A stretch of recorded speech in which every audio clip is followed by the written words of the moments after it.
કોંગ્રેસના ઉમેદવારોની યાદી જાહેર કરવામાં આવી છે। સમાચાર સામે આવી રહ્યા છે। આગામી લોકસભાની ચૂંટણી હવે નજીક જ છે, ત્યારે કોંગ્રેસે ગુજરાતની બાકી 4 બેઠક પર નામ જાહેર કર્યા છે। અમદાવાદ પૂર્વથી હિંમતસિંહ પટેલને ઉમેદવાર તરીકે ટિકિટ આપવામાં આવી છે, તો રાજકોટથી પરેશ ધાનાણીને ઉમેદવાર તરીકે જાહેર કર્યા છે। મહેસાણાથી રામજી ઠાકોરને ઉમેદવાર તરીકે આ વખતે ચૂંટણીના મેદાનમાં ઉતર્યા છે। સમાચાર સામે આવી રહ્યા છે। નવસારીથી નૈશિત દેસાઈને ઉમેદવાર તરીકે જાહેર કર્યા છે। તો કોંગ્રેસે ગુજરાતની બાકી રહેલી 4 બેઠક પર નામ જાહેર કર્યા છે। અમદાવાદ પૂર્વથી હિંમતસિંહ પટેલને ઉમેદવાર તરીકે જાહેર કર્યા છે। રાજકોટથી પરેશ ધાનાણીને ઉમેદવાર તરીકે જાહેર કર્યા છે। તો મહેસાણાથી રામજી ઠાકોરને ઉમેદવાર તરીકે જાહેર કર્યા છે। નવસારીથી નૈશિત દેસાઈને ઉમેદવાર તરીકે જાહેર કર્યા છે।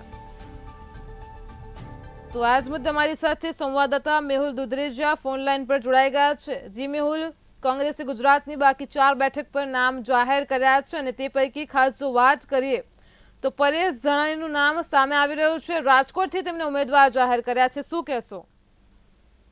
જે પ્રમાણે મંતવ્યનું જે ગૌ પણ કહ્યું હતું કે જે નામો જે છે જેમાં ખાસ કરીને જે વિવાદિત સીટ જે રાજકોટની છે તેની અંદર પરેશ ધાનાણી છે તેનું નામ જાહેર થયું, ત્યારે પરેશ ધાનાણીનું નામ આજે વિધિવત જાહેર થઈ ચૂક્યું છે।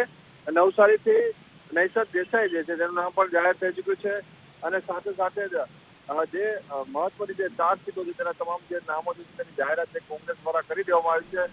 સૌથી મહત્વની વાત છે કે અમદાવાદ પૂર્વની અંદર રોહન ગુપ્તાએ જ્યારે પોતાની ઉમેદવારી પાછી ખેંચી ને ત્યારબાદ જે રીતે નાટકીય રીતે જેને રિઝાઇન આપ્યું છે અને ભાજપમાં જોડાય છે, તેને લઈને આજે પૂર્વ સીટની અંદર કોણ લડશે તેની પણ જે ચર્ચા વિચારણા ચાલતી હતી। એ દરમિયાન શહેર પ્રમુખ હિંમતસિંહ પટેલનું જે નામ જે છે તે જાહેર થઈ ચૂક્યું છે। તેઓએ કહ્યું હતું કે તેઓ ચૂંટણી નહીં લડે, પરંતુ હવે જ્યારે કોઈ કોંગ્રેસ પાસે ઓપ્શન નથી રહ્યો ત્યારે આ જે નામ જે છે હિંમતસિંહ પટેલનું તે જાહેર કરવામાં આવ્યું છે।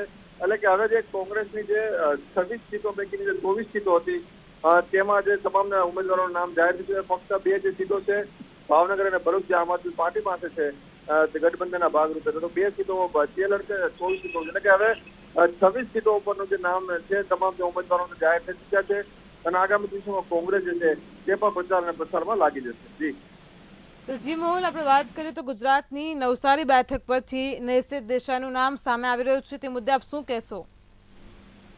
જે પ્રમાણે નવસારીની અંદર નૈશિત દેસાઈનું જે નામ આપ્યું છે, નૈશિતભાઈ જે ખૂબ જ પીઢ નેતા છે કોંગ્રેસના અને સાથે જ મધ્ય ગુજરાતની અંદર તેનું નામ પણ છે। જે મીડિયા કોઓર્ડિનેટર તરીકે પણ તેઓ ઘણી કામગીરી કરી ચૂકી છે। તે રીતે જેને સારો અનુભવી નેતા હોવાના લીધે તેને જે નામ છે તે ડિક્લેર કરવામાં આવ્યું છે। એટલે અગર પણ જે તેમનું નામ જે છે સત્તામાં હતું ત્યારે આજે ફરી વખત ઉમેદવાર તરીકે તેમનું નામ જે છે વિધિવત રીતે છે જાહેર થઈ ચૂક્યું છે। જી તો સાથે જ અમદાવાદની પૂર્વ બેઠક પરથી હિંમતસિંહ પટેલનું નામ સામે આવ્યું છે, તો આ વખતે અમદાવાદ પૂર્વમાં કેવો ચૂંટણીનો જંગ જોવા મળશે? જે પ્રમાણે મેં જણાવ્યું કે હિંમતસિંહ પટેલ જે છે તે શહેર કોંગ્રેસના પ્રમુખ છે, પૂર્વ મેયર રહી ચૂક્યા છે, ધારાસભ્ય રહી ચૂક્યા છે, તો આ તમામ જે મુદ્દા જે છે તેઓને ખાસ કરીને ધ્યાનમાં રાખવામાં આવશે।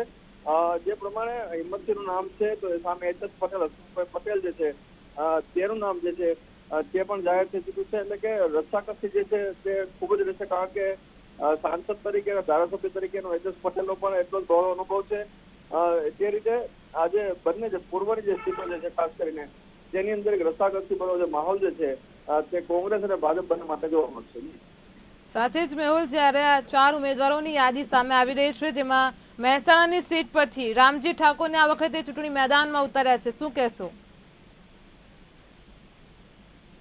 પ્રમાણે જે છેલ્લા કેટલાય સમય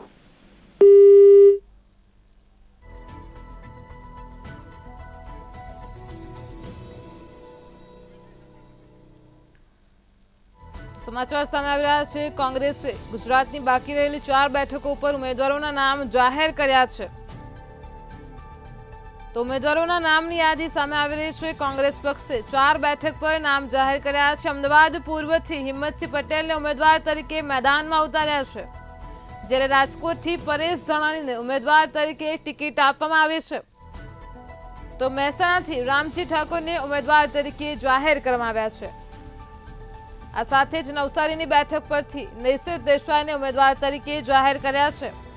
કોંગ્રેસે વધુ એક ઉમેદવારોના નામની યાદીની જાહેરાત કરી છે, જેમાં ગુજરાતની બાકી 4 બેઠક પર નામ જાહેર કર્યા છે। તો 4 બેઠકની વાત કરીએ તો અમદાવાદ પૂર્વનો સમાવેશ થાય છે, મહેસાણા, રાજકોટ અને નવસારી। આ 4 બેઠક ઉપર કોંગ્રેસ પક્ષે ઉમેદવારોના નામ જાહેર કર્યા છે। મહેસાણાથી રામજી ઠાકોરનું નામ સામે આવી રહ્યું છે। અમદાવાદ પૂર્વ ઉપરથી હિંમતસિંહ પટેલ, રાજકોટમાં પરેશભાઈ ધાનાણી, જ્યારે ગુજરાતમાં નવસારીની બેઠક પર નૈસિત દેસાઈનું નામ સામે આવી રહ્યું છે। તો કોંગ્રેસે ઉમેદવારોના નામની જાહેરાત કરી છે। ગુજરાતની બાકી રહેલી આ 4 બેઠક ઉપર ઉમેદવારોના નામ જાહેર કર્યા છે।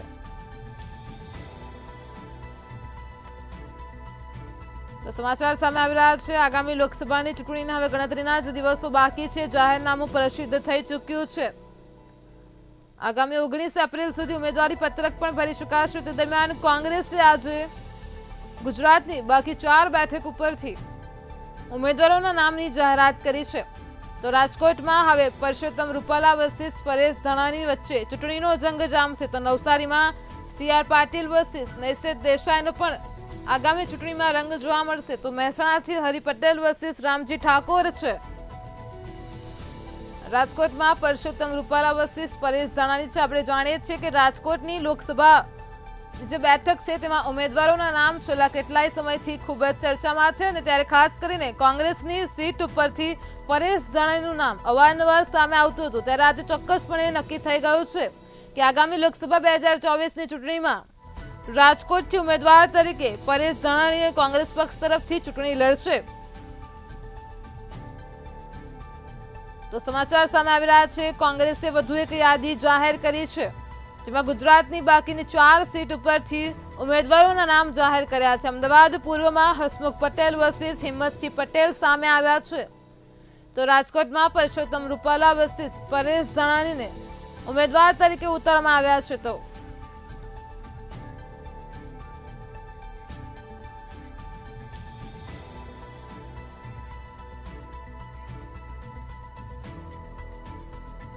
રાજકોટમાં પુરુષોત્તમ રૂપાલાની સામે પરેશ ધાનાણીને કોંગ્રેસ પક્ષે ઉમેદવાર તરીકે જાહેર કર્યા છે। કોંગ્રેસે ગુજરાતની બાકી 4 બેઠક ઉપર નામ જાહેર કર્યા છે, જેમાં અમદાવાદ પૂર્વથી હિંમતસિંહ પટેલનું નામ સામે આવી રહ્યું છે। રાજકોટથી પરેશભાઈ ધાનાણીનું નામ સામે આવી રહ્યું છે।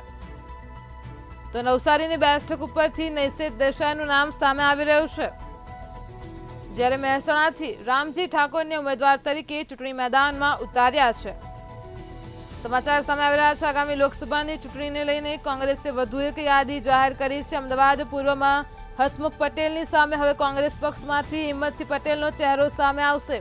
તો રાજકોટમાં પરસોત્તમ રૂપાલાની સામે પરેશ ધાનાણી ચૂંટણી જંગમાં જોવા મળશે। નવસારીમાં CR પાટીલની સામે નૈસિત દેસાઈને કોંગ્રેસ પક્ષે ચૂંટણી મેદાનમાં ઉતાર્યા છે। તો મહેસાણામાં હરિ પટેલની સામે રામજી ઠાકોરને કોંગ્રેસે ઉમેદવાર તરીકે જાહેર કર્યા છે।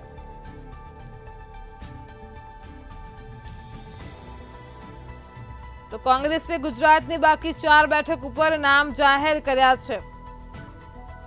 અમદાવાદ પૂર્વ, નવસારી, મહેસાણા આ બેઠકોનો સમાવેશ થાય છે।